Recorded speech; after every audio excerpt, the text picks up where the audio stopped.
Welcome to the WHHI Daily News. I'm Robyn Zimmerman. Let's begin with today's news headlines.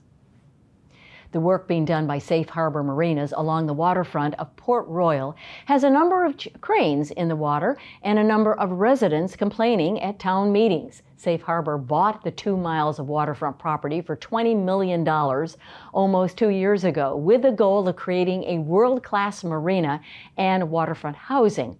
But while Safe Harbor waits for governmental approval, much of the area is being used to assemble docks to be shipped to other Safe Harbor locations. Well, Beaufort County schools are back to drug testing high school students, adding fentanyl to the list. The district has also switched from a private testing company to using Beaufort Memorial Hospital. The random tests will not lead to a school suspension, and the district will not tell law enforcement if a student tests positive. But they could suspend a student from extracurricular activities unless they get drug counseling that must be paid for by the parents. 300 high school students are being tested every month, an uptick from the previous testing policy, and the random testing actually began in 2015, but was pulled during the COVID crisis.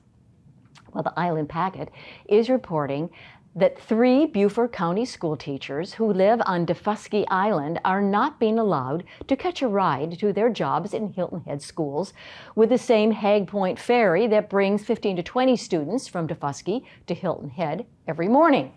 The school district pays for the student shuttle, but won't let the teachers ride it because that would be an extra benefit not offered other teachers. And Hag Point management doesn't see the need to offer an earlier boat for the teachers. So the 3 have to find their own way to get across the Calabogie Sound each way every day.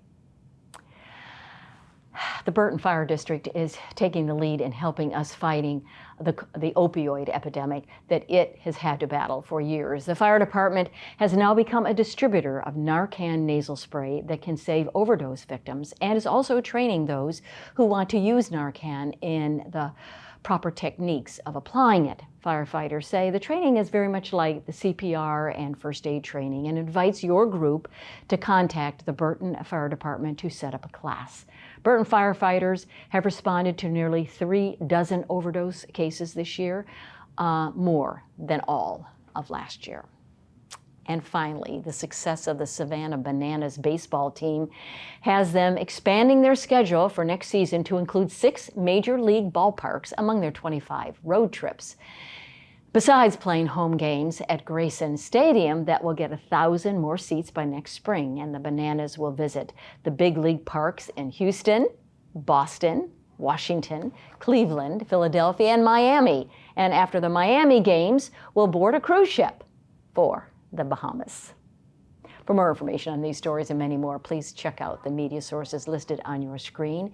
And remember to follow us on Facebook and Twitter, and check out our website at WHHI-TV.com. And if you have a news tip, a story idea, or even a cool weather photo, you can email it to us at news@WHHI-TV.com. And now let's get an update from Justin Jarrett on the sports. Justin? Hey, it's time for Last Night in the Lowco on WHHI, powered by Lowcosports.com.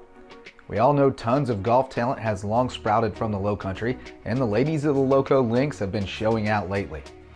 The top-ranked May River High School girls posted a team score of 322 in an 18-hole meet at Rosehill Golf Club on Monday to capture the Region 7 4A title by 25 shots over Hilton Head High, with Claire Green leading the charge for the Sharks with a scorching round of 69 to take the individual title by 7 shots over Hilton Head's Lexi Milbrandt. May River's Robyn Zetrouer and Ava Cunningham and Hilton Head's Brooke Niclaus and Catharine Gavin joined Green and Milbrandt on the All-Region team, along with Region Player of the Year Anna Lepore of Bluffton.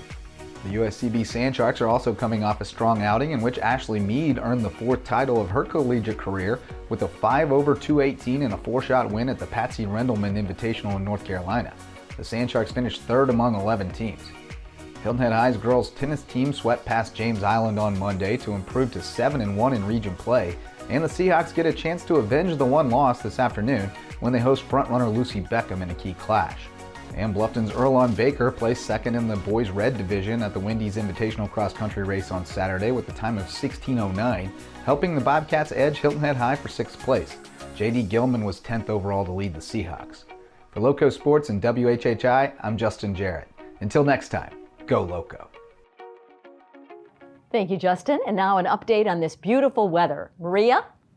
Thanks, Robin. Yep, so taking a look ahead, it does look like we're seeing quite a bit of showers and thunderstorms throughout the rest of this week, but it should be clearing up by the weekend. So taking a look at Wednesday, it's going to be cloudy in the morning with showers starting in the afternoon and continuing on into the evening. Hilton Head's going to have a high 82, a low of 64. Bluffton's going to have a high 87, a low of 60. And Beaufort's going to have a high 87, and a low of 62.